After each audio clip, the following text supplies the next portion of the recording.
من تو ماشین دیگه آهنگ گوش نمیدم. چرا؟ چون فهمیدم مهمترین چیز توی زندگی تمرکزه.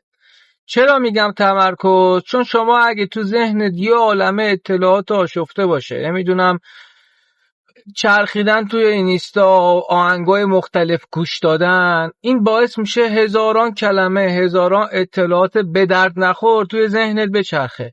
دیدی موقعی که میخوای شب بخوابی چشاتو که میبندی یه عالمه فکر تو کلته و نمیتونی کنترلش کنی.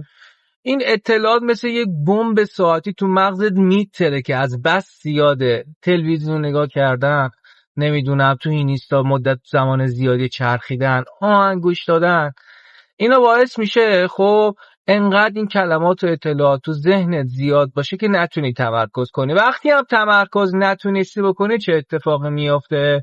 انبار نمیتونی اون چیزی که میخوای، اون خواسته هایی که تو زندگی داری و روش تمرکز کنی، تصویر سازی کنی و تمام انرژی و وقت تو 100% بذاری روی اونا تا به اونا برسی.